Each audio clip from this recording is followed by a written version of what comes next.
Mr. Mayor, Council, thank you for your patience with me tonight. You know I've had a hard time keeping the expression on my face and my mouth shut as I have heard some things this evening. I live rather close to this pad site. You can take one hole and you can use another one, but it's the same pad site. The truth of the matter is that this pad site has been considered since early summer.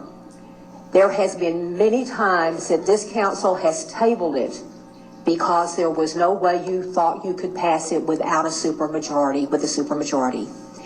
You did not have the waivers a lot of the time to pass it with just a regular majority if you were losing the other well.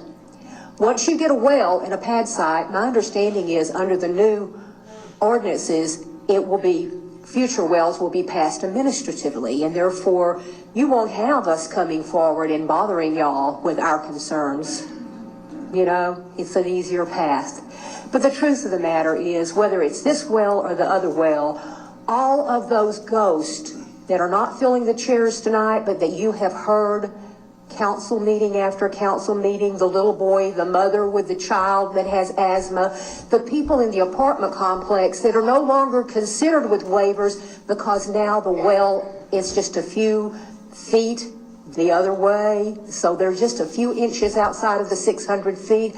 But those mothers, those children, the truth of the matter is, I'm a member of First Methodist, as is Councilman Patrick. But this is the Giants against the Gnats.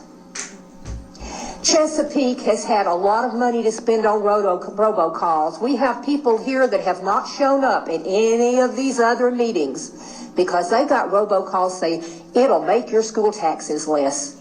Ha, ha, ha. It will not. I don't like lies. I don't like deceit. I'll be real quick on this. There is a real close call that you have as members who are responsible for the budget of this city and as members who also are voting on a well that the city, First Methodist, Chesapeake, and Mount Olivet are the major players that will receive the money. There's a real close call you have in code of ethics and local government ethics calls. You have a responsibility. Those people who live in those apartments that do not get to vote, if you took a census of how many people live within 200 feet of that well, very few of us will be holding our hands. But the ones who are most impacted are not getting the money, and you are responsible for them, and you're responsible for their health, and there is no safe traffic pattern. And there has not been, okay, there hasn't been a study since the stadium was built right in that area. It had doubled in traffic on Collins in the 5 years before the stadium, and you do not have data. Please do not vote this without a supermajority tonight. Thank you. Okay, who else?